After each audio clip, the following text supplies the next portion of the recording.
All right, let's get back to this video. Time I upload every week. All right, on with the story. In the northeastern corner of Utah lies a 500-acre plot of land. It's all desert where a ranch sits, and that is Skinwalker Ranch.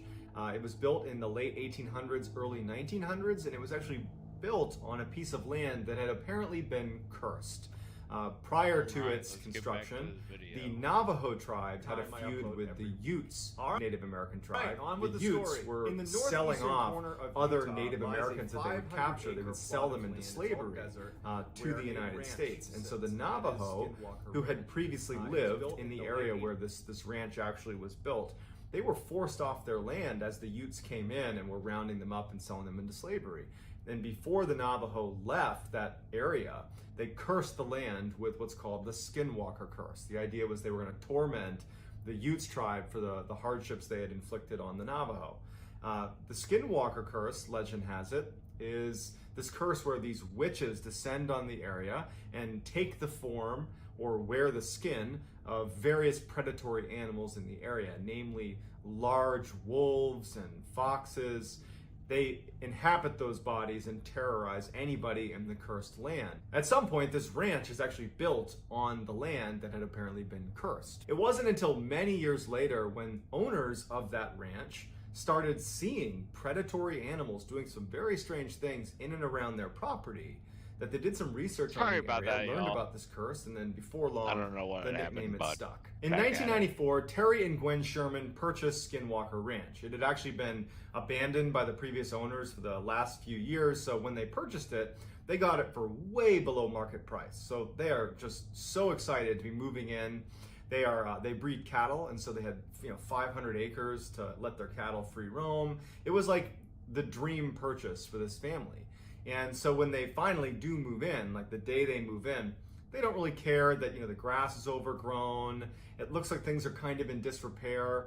And in fact, when they go into the homestead, like the actual house on the property, they were so excited about everything that they kind of overlooked some of the strange things that they immediately noticed about the property.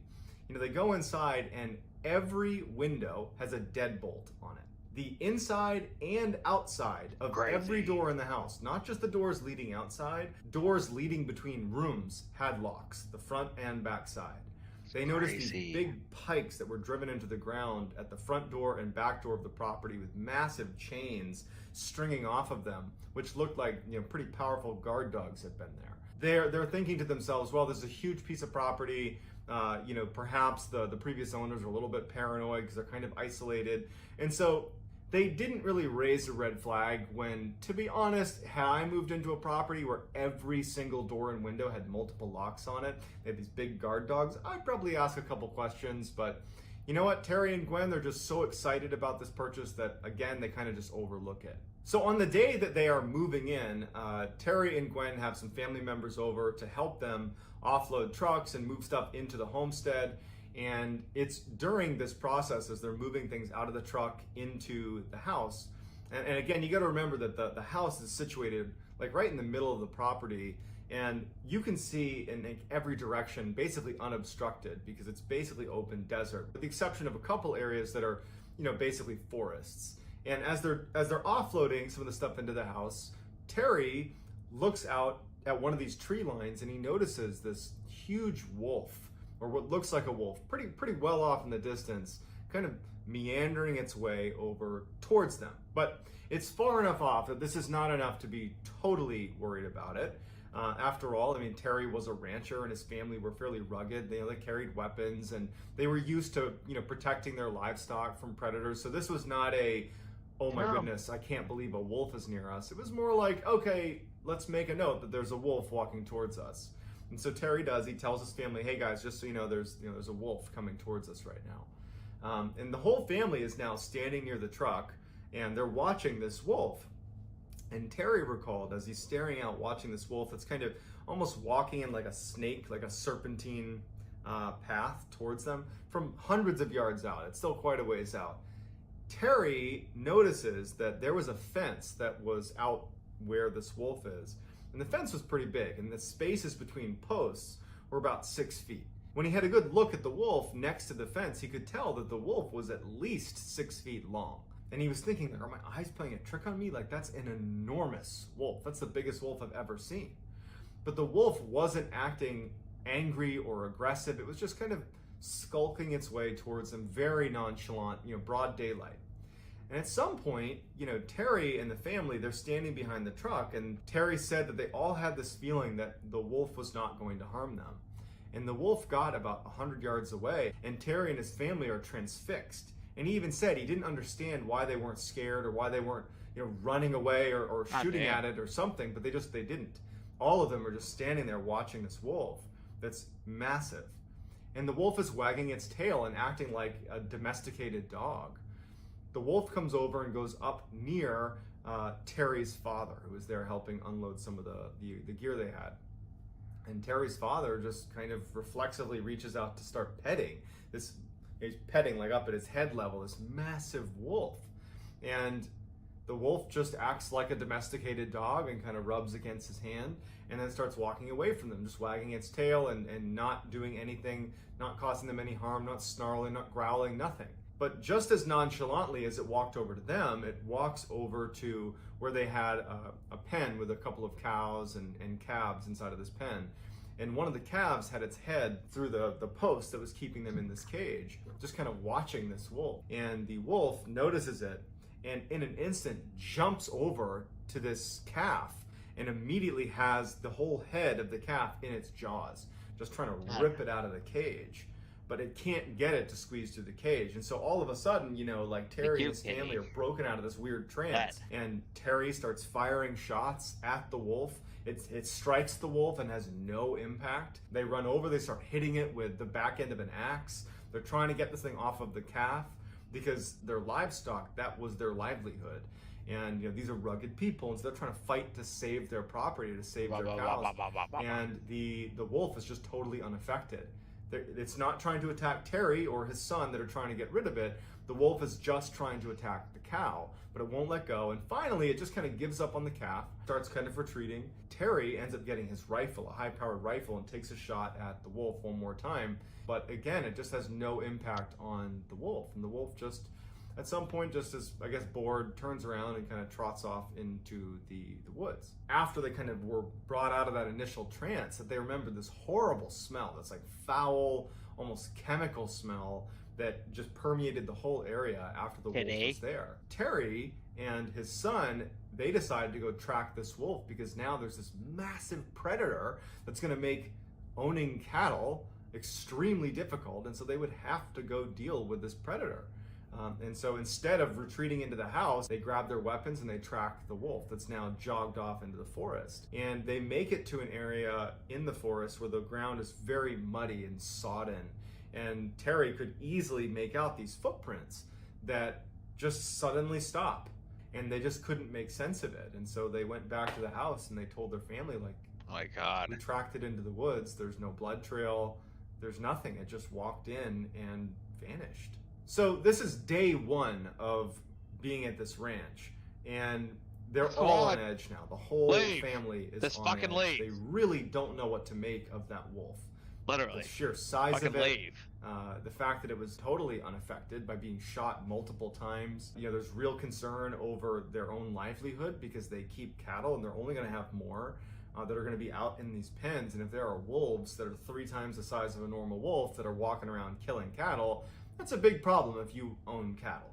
And so they're on edge, and they're all in a way trying almost not to talk about how crazy and how bizarre that encounter with the wolf was. They're just like, they're treating it like it's just a normal predator problem. Like, man, we gotta get those wolves, we gotta protect our cattle. But in the back of everybody's minds, they're like, something very strange is happening here. Gwen, she was having some other very strange things that were happening to her that she was not tying to the wolf thing. She was just noticing a couple of distinct things that were happening to her that made her think that she actually had a very real medical problem, that she had true memory issues. Because 2 things happened. One, in that first week, she had gone to the grocery store, and when she came back, she put the groceries away, And then she left to go to the other room. And when she came back, all the groceries were now back in the bags. And so for like 20 minutes, she's just sitting there like dumbfounded with, did I put the groceries away? Same day, she goes to take a shower. And she hangs her towel Fucking in the hate that. bathroom like anyone would. And she takes a shower. And then when she gets out, the towel's missing.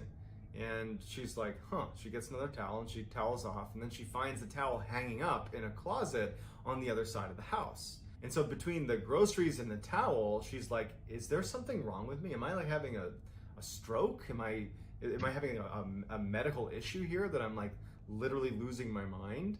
And it wasn't until Terry actually had a similar experience that she started to wonder if this had to do with maybe that strangeness with the wolf, that maybe there's just something odd happening about this property.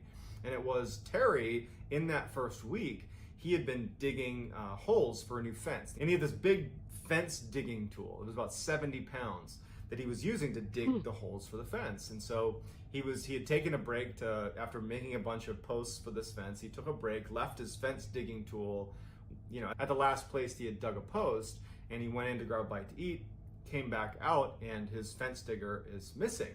And initially he just goes into the house and he's like, hey, to his wife, to his kids, like, did you guys move my fence digger? Like, do you know what happened to it? Like, where is it? It's not out there. And they're like, no, we've been in the house the whole time. I have no idea. And so they couldn't find it. And a week goes by and he's out patrolling his property looking for wolves. And in the tree, Jesus. like well away from where he had been digging the post before, in the tree, his fence digging tool that's 70 pounds is like 70 feet in the air, strung up in this tree. So Terry comes back to the house and he tells his family about the fence digging tool being in the tree. And that's when Gwen tells Terry about her experiences with the groceries going back in the bag and a towel being moved around the house. And everybody in the family starts to really start being scared. We can't explain what's happening on this property, and we're very isolated. And what's the deal with all these locks on all the doors? I mean, they're starting to feel really concerned. Following the fence digging tool being found, Terry started to notice lights on his property. Initially, because this was the first couple of weeks they're there, he would see lights way at the far end of his property that looked like headlights, and he would think someone must have made a wrong turn and wound up on my property, and we were kind of out in the middle of nowhere, and they'll just leave. And so when he first started seeing these lights, that's what he assumed it was, just people making a wrong turn. But he started to see it so often that he wondered if people were illegally hunting on his property.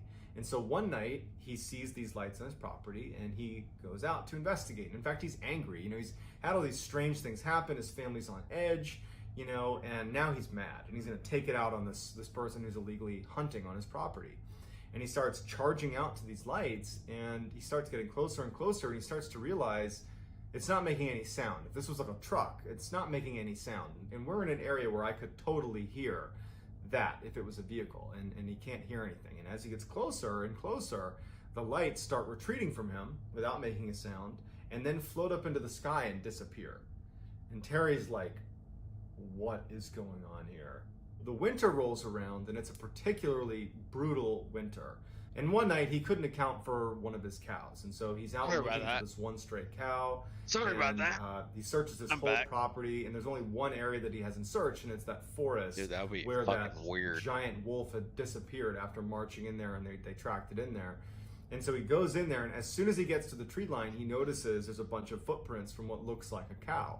And he's relieved because it's probably his. He follows it into the woods, and much like the wolf that had just disappeared in that muddy, sodden area in the forest, in the same spot, the footprints that appeared to be this cow had also just, disappeared.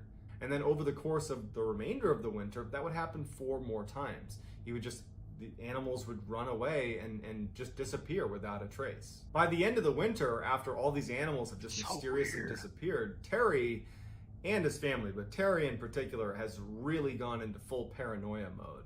He, at night, would just stalk his own property, hiding behind bushes with his weapon, and hope Understandably, to see what was taking his cattle.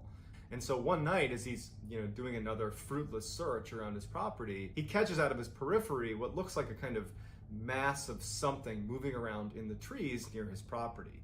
And at this point, he was kind of obscured by some shrubs and some plants. And so he kind of crouched down and looked out at the tree line.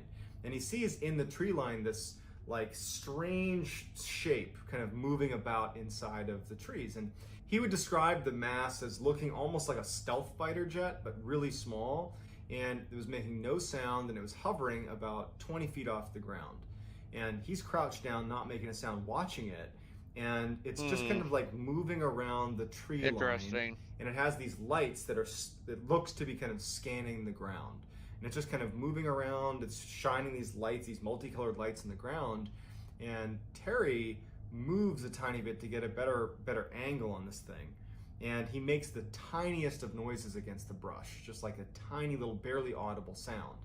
And this mass that's pretty far away, the lights immediately turn off, and it angles itself so it's facing directly at Terry. And Terry can feel it right away that it's heard this tiny little sound he's made, and now it's staring directly at Terry.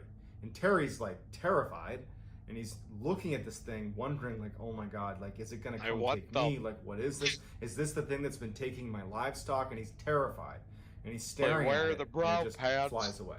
By the spring of 1995, things have gotten really, really bad for Terry and his family. Now, not only are they losing livestock inexplicably, but they're showing up. The actual cows themselves are showing up back on their property, hours or days later, just kind of in random locations on the property, and they look like they've had surgery done, like precision cuts, and pieces of them are missing. And in addition, some very strange things are happening at the house. At night, they would see these entities walking around their property, these humanoid, they described them as having no expression, just walking around their property. And sometimes they would walk right up to the glass, put their hands on the glass and look in, but there was no face. Yeah. And like Terry and his family, they had blinds down, and they would use the deadbolts on every single door and window, but they could hear them rapping at the glass, and they could hear them communicating in a language they didn't understand right outside of their house. And this became so regular that it was almost impossible to sleep. Terry's kids started performing very poorly in school because they weren't sleeping. Terry's wife, Gwen, she lost her job at the bank because she wasn't sleeping, and she was like delusional. They were all just at an absolute breaking point. Terry is now feeling totally disheartened. One night he's sitting on his porch with his rifle, and he notices out on the horizon a new phenomenon. He was used to seeing the lights on his property that would be off in the distance that would disappear, and he had previously seen that kind of like fighter jet thing that was scanning the area. Like, those were two types of lights he would see, but there was a new light he saw as he's sitting on his porch. It was almost like this orangey orb that appeared off in the distance. Since he had his rifle with a high-powered scope on it, he just lifts up his rifle and he looks through his high-powered scope, and he zooms in all the way, and he can see that this orb, he describes it as a portal. That as he's looking at it, it has almost like an oval shape to it, and even though it was nighttime, in the middle of the orange orb is this blue sky. It's as if he's looking through a portal into another world where it's broad daylight and there's a sky.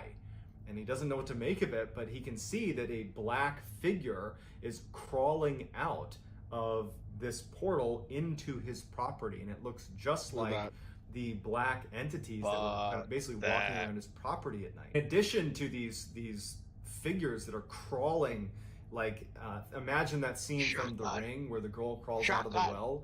They're crawling out of this portal into his property and then scurrying away into the tree line. And he sees weird craft as well coming into his property through this portal, and then the portal shuts and disappears. Following this night with the orange portal, Terry started to notice blue orbs that he and his family would say were the worst and most terrifying thing of all of the things they experienced. And considering they had tall, featureless black humanoids peering in their windows and rapping on their windows, that's saying something, okay? So a blue orb started showing up on their property. And the way they described it, Terry and his family, was whenever the orb came near you, it gave you this extreme sense of anxiety. It was almost like it was emitting this this feeling that you automatically got where suddenly you were unbelievably anxious and terrified of the blue orb. And then as soon as it left, you would, not be anxious anymore. And so one night he's sitting on his porch like he had begun doing, and he sees this orb show up on his property. And his 3 dogs are sitting with him that see the orb, and they start growling and barking. And so he lets his dogs go, thinking that maybe they can scare this thing off. And the dogs take off running towards this blue orb. And they chase it, and you can see the orb, Terry can see the orb that starts to kind of retreat. And he's thinking, oh my goodness, I finally won something. My attack dogs are gonna scare this orb away. And they chase off into the woods, and he sees this thing, the blue orb, retreat into the woods. And then when he's thinking again that finally a little victory for us, he hears his dogs yelping. And he's too terrified to go check it out. And so he ends up going inside and locking the doors, locking the windows like they had been, and just kind of retreating. So the next day, when the dogs haven't returned, Terry and his son, they go out looking for the dogs in the forest. And when they get out there, they get to a clearing and they find 3 stacks of ashes in like little burned out circles, as if there had been a fire previously in these 3 little spots. And it turned out it was the ashes of his 3 dogs that had gone into the woods. They had just been vaporized. Terry decides that it's time to leave, and he wants to sell the ranch. And so he puts the property up for sale and goes to a local news outlet, and he tells them about what's happening on his property. And as fate would have it, a billionaire by the name of Robert Bigelow, who had invested millions of dollars in standing up this scientific research team, this all-star team of PhDs, specifically to research what he described as high strangeness, which really is just paranormal. Basically, he was obsessed with the paranormal and wanted to investigate the paranormal. And he had actually seen that fairly obscure story. When he saw that it was up for sale, Robert Bigelow, the billionaire, saw this great opportunity to buy the piece of property and actually make it the headquarters of his own scientific research team. Not only to investigate what was happening on Skinwalker Ranch, but use it as kind of a hub to do other scientific research. So he purchases the ranch, and Terry actually, even though he did not want to spend any time at the ranch, on some level wanted to know what the research was going to show, because he was very curious, like, what is going on at this ranch that's been plaguing my family. So he offers to stay on as kind of like the ranch manager, because Robert Bigelow and his team are a bunch of scientists and business people. They don't have any experience on the ranch, and so they're happy to keep him. So Terry is still connected to the ranch, but at this point he's sold it to Robert Bigelow. So Robert Bigelow's scientific team was called the National Institute for Discovery Science, or NIDS, N-I-D-S, NIDS for short. And Bigelow had actually built the team before purchasing Skinwalker Ranch. And what he went out and did is he recruited some of the most incredible scientists and PhDs he could possibly recruit, but he didn't want people that were interested in the paranormal. He wanted people that were inherently skeptical, so that if he was ever able to kind of prove the existence of high strangeness, that he would have credibility in doing that. And so he went out and found these incredibly skeptical, incredibly smart scientists and PhDs. And so they move into Skinwalker Ranch, and the first thing they do is they need to start doing testing to make sure that this whole, all the stories about Skinwalker Ranch coming from Terry and his family were not just some grand illusion by the family, that they could have just made it up. And so they get in there and they start running these tests. So that first year, as they're running these tests, which are largely things like, okay, let's check the environment and see if there aren't any plants that are giving off spores that could be hallucinogenic that they're breathing in. Let's check their water supply and make sure there wasn't something happening in their water supply. Let's do psychological assessments of the family. Let's ask neighbors. Let's do all of our diligence to make sure it's not something environmental or psychological. And over that first year, while they're doing this research, there isn't much activity at the ranch, save a couple of instances where there were some strange lights. So that first year is fairly uneventful, but what's important is that the NIDS researchers come to a conclusion that this did not seem like a hallucination. This did not seem like a something coming from a plant or water supply. This seemed like the Terry and his family were really experiencing something odd. They just didn't know what it was. one day, Terry and actually Gwen, who was helping him, were tagging some of the new calves, the new cows that had been born, putting these little tags in their ears. And so Gwen was there helping. And so Terry and Gwen, they tagged this new calf, put a yellow tag in its ear, and they move on and they're tagging other animals. And so for about 40 minutes, their eyes and their attention are not focused on this one calf or that one area of the ranch. They're tagging other animals, and then their dog that was with them starts growling and reacting in the direction of where this calf had been. And so Terry and Gwen turn around and they look and they don't see anything, and they start walking over. They find the calf that they had tagged about 40 minutes ago has been basically surgically dissected, and all that's left are its legs and its head. And in addition, the ear where that tag was had been removed. And so they immediately call over the NIDS researchers. So the NIDS veterinarian comes over and looks at the scene and just can't make sense of it, because the incisions on the calf were so well done that it looked like someone with real surgical expertise had done this on an operating table. There was no sign that this was done by a predator, and there was no blood anywhere. So this prompts a massive search of the property, because in many ways, this is what the NIDS researchers are looking for, are real occurrences of something that is highly strange that they can go investigate. And so all of the researchers and everybody there begins searching the property for whoever was responsible for this dissection of the cow. And they start searching the property, and the dogs, they had all these guard dogs that were kept at each of these observation posts that they had set up around the ranch as soon as the NIDS team had moved in. They were all looking in the same direction, all four of these four observation posts. And they're all cowering in the back of their cages, all looking in the same direction. And so they start making their way towards the tree line where all these dogs are looking, and they stop short when Terry says, "I see something in the tree." So they stop their car and they're looking, and in the tree is this massive wolf, this like wolf-like humanoid that's basically perched on a tree limb. And Terry takes out his rifle and he aims at the creature up in the tree, this huge creature, and everybody sees it. All the NIDS researchers are looking at this creature, and they're like, "Oh my God, what is that?" Terry starts firing at this thing, and it just disappears into the woods. And so the team charges into the woods, they fan out, and they pick up a couple of tracks of this huge thing that has like this massive footprint with these huge claws, but much like the wolf that had disappeared and the cattle that had suddenly disappeared when they went into the woods, they couldn't find any traces of this thing. But they did smell this horrible stench that Terry remembered smelling. It stuck with him that first day when that large wolf had come over on the very first day they were moving in. It was that same smell, but they couldn't find this huge animal. So dumbfounded, the NIDS researchers just go back to the property and no one can make sense of it.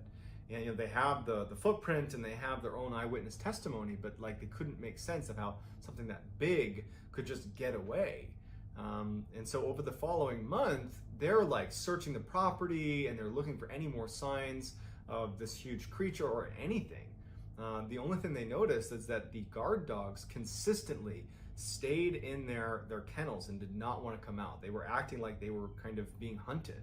And they were they were cowering quite a bit, and they were scared to go out in the open, but they couldn't find anything. So it was around this time that Terry and Gwen are kind of back to doing work around the ranch, and one day they're driving off to one section of the ranch and they pass by the corral where 4 of their prized bulls were. These are very expensive animals that are all in this enclosure. And so they drive past and they take a mental note that they're seeing these bulls in this enclosure.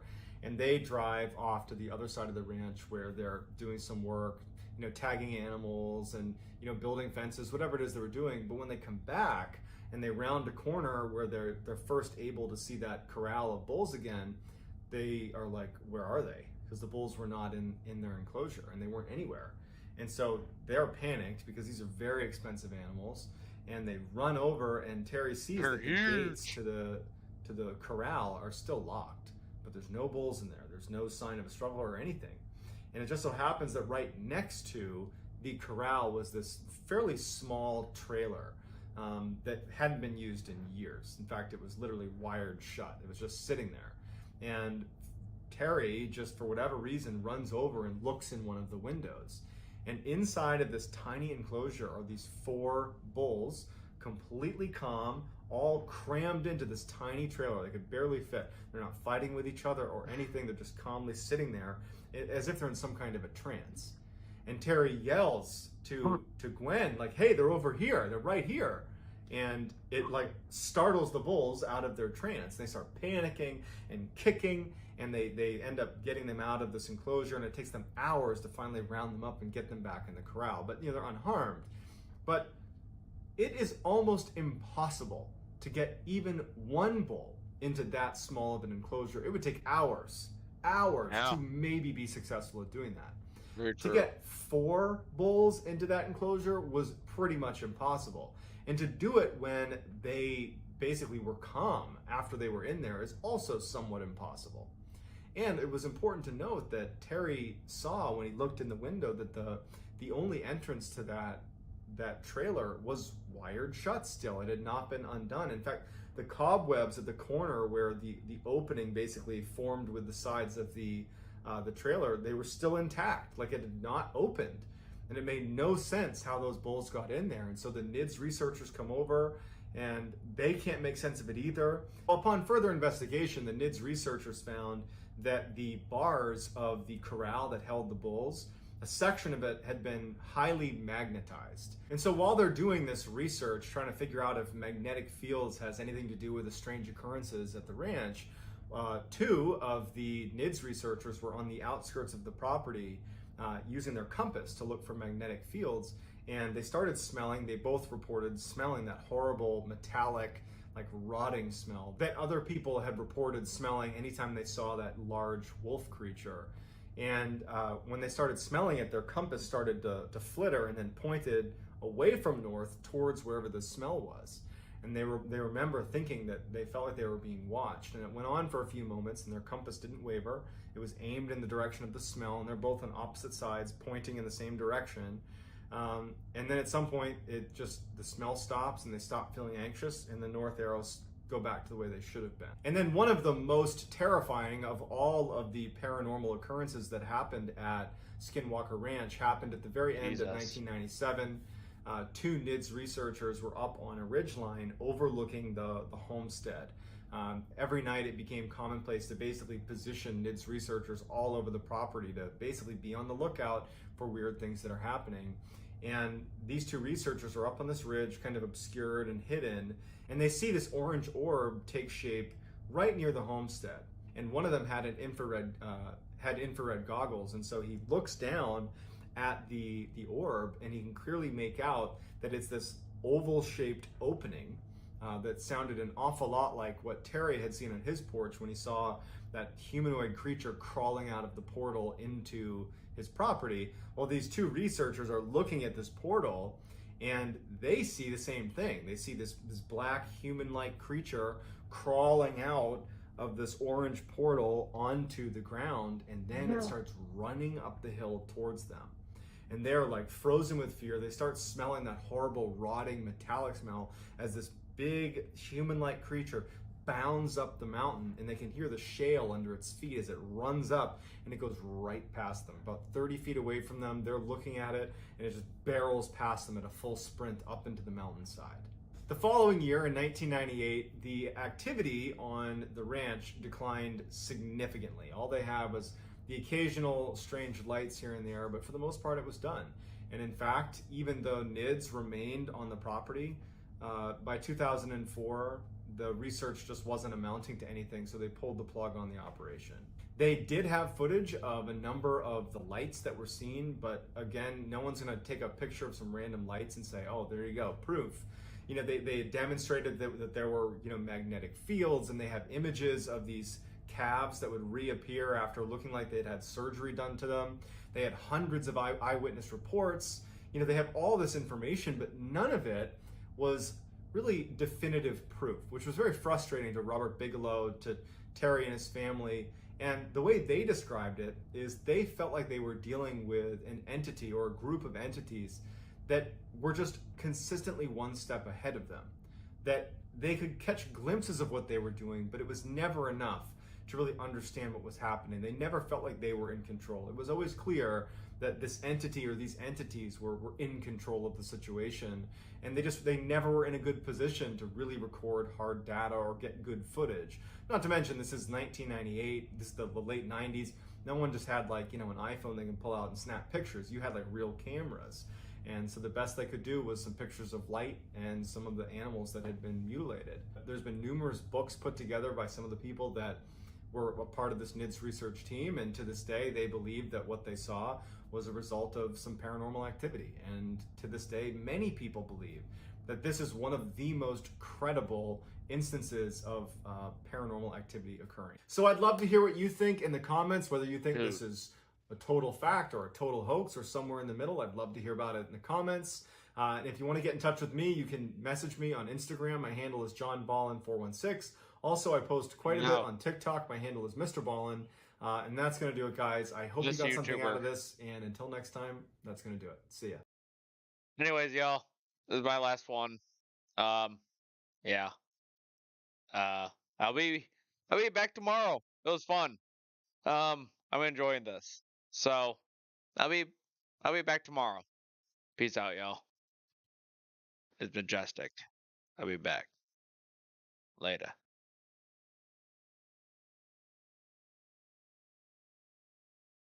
At some point. I love y'all. I'll be back. Boom. And the house itself had been built by